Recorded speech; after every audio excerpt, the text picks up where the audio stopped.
Alright, in this video we're going to talk about the last process of shaping our dough. So I've got my bannetons here. Got these off of Amazon. Treated them with rice flour. They're well seasoned. You can always dump out some of the extra crust that develops in them, but basically just covered in rice flour on the inside. I used to use the cotton inserts and stopped using those just because I think this works a lot better for non-stick.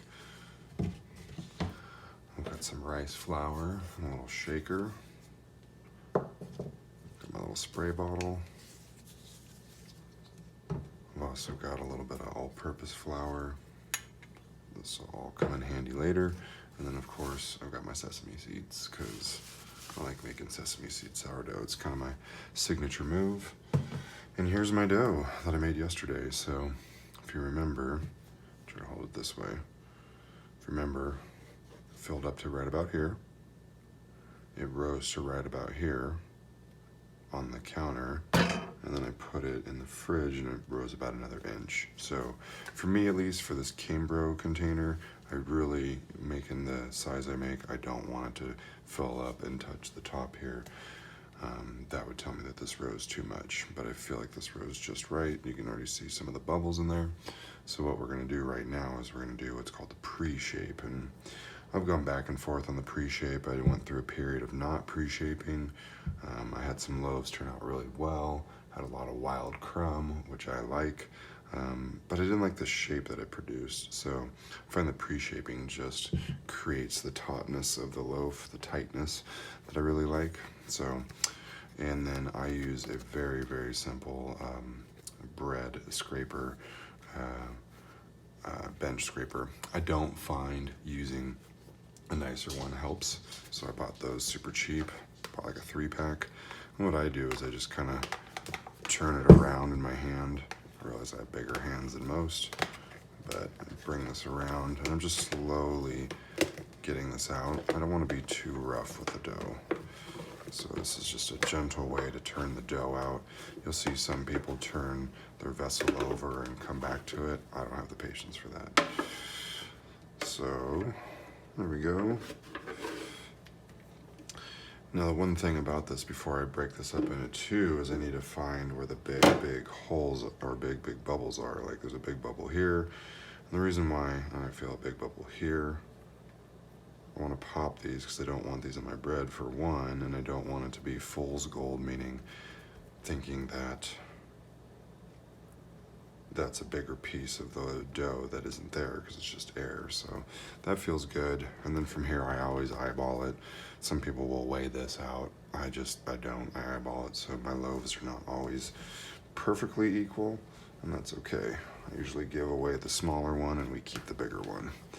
So I just use this side, kind of rocking it back and forth, pulling it out. My hands are dry right now, and the board is dry as well. So as you see, I can just kind of move it by twisting it. So yeah, so now I have two roughly the same size. And the way that I do this is completely without a tool. Some people do this with a tool, but here I set it down. And this is so hard to explain, so hopefully it'll make sense as I do it. But really what you're trying to do is curl it and pull it back on itself. And this edge here will slowly come under the bread. But this part here will most likely just stay right on top.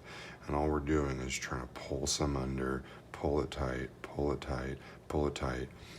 And what it's going to do is create some tautness to it. And then we'll let it sit for 20 minutes. You don't want to overwork it here because you can actually knock out all your bubbles and make a dense bread. So you'll see just how quick this goes. So I'm just going to take it and I'm turning my hand under as I do this. Like I said, some people use the scraper. I find it so much easier just to feel it. So you see right here how it's starting to pull under, but it doesn't go all the way under. It just gets a little tight. I see a little bubble here.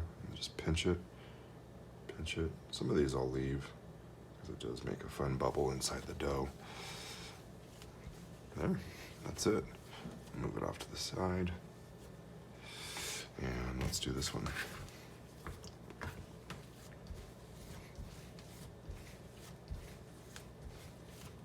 It doesn't have to be perfectly round by any means. The tautness is what we're looking for. Pinching the bubbles. And then once these are good, we're gonna let them sit for 20 minutes. And they're just gonna rest. Because if we try to shape them now, we made the gluten all mad and it got tight, and we want that gluten to relax. So as much as people don't like gluten, we love gluten. That is what makes bread magical. Gives it its bubbles, gives it its stretch, gives a lot of life to it.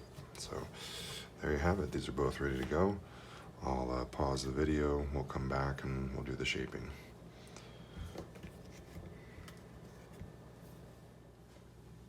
All right, here we are 20 minutes later, and we're ready to do the final shaping and get them ready to do their final rise. So we already did the pre-shape. I see a few little tiny holes here that I just want to take care of. Nothing too crazy. Again, like this guy I'll leave.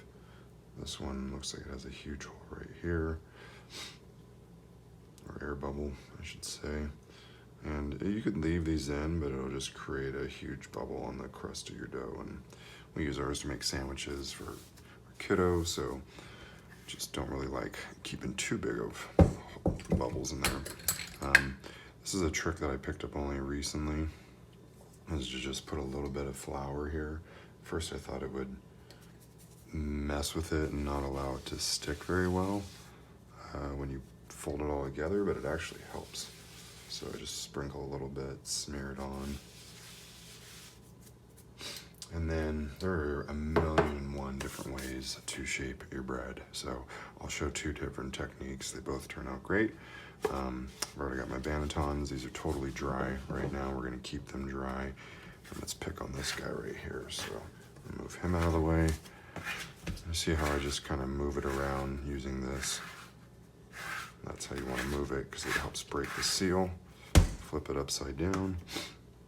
And you can see this little hole right here. That's from where we were doing our pre-shape. So that tells you that we got it nice and tight. Now I'm going to be pulling it apart just a little bit and then making it into somewhat of a rectangle before I finish rolling it or finish shaping it. And as I'm pulling it, I'm going to have my fingers curved ever so slightly underneath, because that's going to help get it to where I want it to be. So I don't know if you've ever made pizza, but you do something similar where you tuck your fingers. And I'm using this dry board to pull.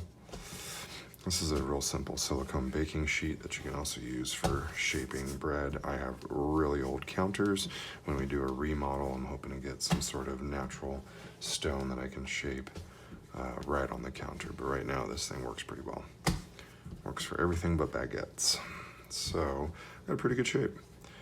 So the easiest one, I find, is just to come from one side, bring to the middle, just the tiniest pat. I learned that from the King Arthur baking guys. They always do the little pat, but that flour actually helps it seal together. And you see how I did just a slight overlap, not very far, or else you'll get a real funny middle. And then I'm gonna take this, kind of pull on it a little bit, tuck it, and just gently roll. And that flour keeps it from sticking to my fingers. I've seen people leave it just like this with these edges out. I like to pull here. And again, this flour is so amazing, that thin layer, because I can do that and hide that seam. Pull on this, and I'm just pulling ever so gently. I'm really, really rough with things. And when I used to do pottery, I used to have to use clay that was better for people with rough hands, so it's hard for me to be gentle, but that's a loaf. So now I've tucked in the sides. It's looking really good. I'm gonna set it aside for right now to show you the next one. So I'm just gonna put that one over there. Do a spin, a flop.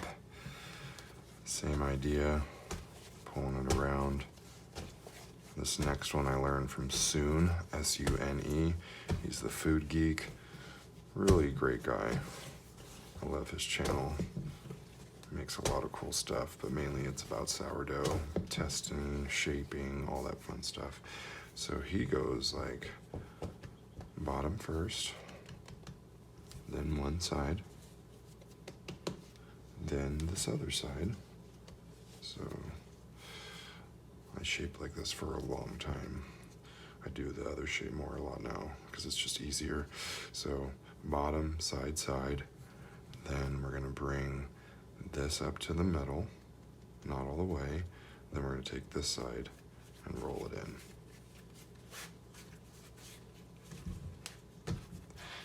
You still get these little dumpled sides. There's so many different ways to do that. You could even take it and turn it like this and shape it again. See how I did that? So it was one way and now I've shaped it the other way. I will say the more you do this, the tighter your bread's gonna be and the less big your air bubbles are gonna be. And I like big bubbles. So I try to not shape too much, which is why I like the one former, but you still want to shape your bread because you don't want a loaf that just kind of is a dome. You want a loaf that has almost straight sides coming off of it. And everything that we've done so far, we should get those fairly straight sides because you want it to rise straight up, not to kind of go out as it bakes and then rise. So from here, a lot of folks would just go ahead and rice flour this up and throw it in the banneton. I always go one extra step. That's what this water's for.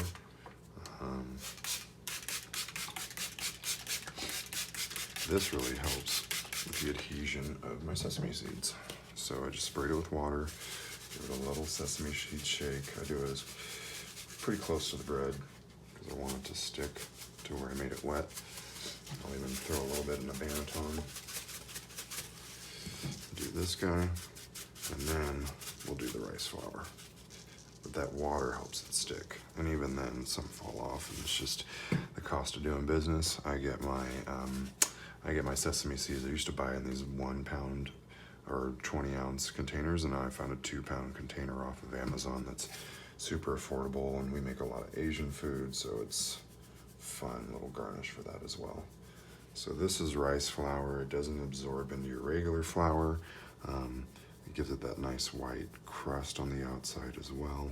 But really what it does is it helps it not stick in the banneton. So I'm super generous with this. Anytime I've ever tried to skimp on anything like this, it never works out.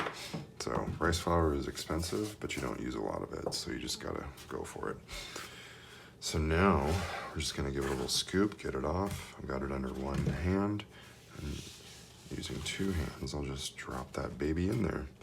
Some folks will do like a little, like my buddy Soon, the food geek, he will go through and do this, where he's kind of like stitching it, if you will. I find that can help sometimes. I don't really do it a lot. It's just, I don't notice a difference. But I do like to add in some flour back here, rice flour. Again, just be generous with it. You don't want it to stick to your banneton. So this guy, got him off. He's looking good. These actually look roughly the same size. That's exciting. Okay, I like those. So now what I do, again, this is a multi-day process to recap. Today is Wednesday, so Monday we did our auto lease, and then we also boosted our starter.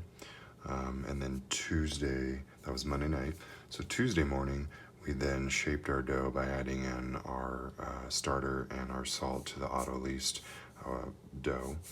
And then we did our stretch and folds, we put it in the fridge, we let it rest. We then came back to it the next morning, this is Wednesday morning, and then now we've got our 2 shaped loaves. So what I like to do is get a pan or something to put these on. And you could put these in the fridge for 2 days, like right now. Just throw them right in the fridge. I like to put them in a brand new plastic bag. This is just your standard garbage bag. I know it looks crazy, but again, learned it from Soon off the Food Geek. And what this does is it retains all the moisture so it won't dry out in the fridge. Now, I can put this in the fridge for 2 days and bake it on Friday. It'll be fine. Or if I want to bake it tomorrow morning, which is I think my goal. I gotta think about that. I want to leave it out on the counter for at least 3 to 4 hours just to let it do a slow rise, and then I'll put it in the fridge. But if you put it in the fridge now and then try to break it tomorrow morning, the crumb will come out so tight because it didn't have enough time to rise. We're not going to do any of that silly poking. Is it done? Is it not? This is just all time-based right now. I've also made bread where I've just let this rise completely on the counter and then baked it the same day.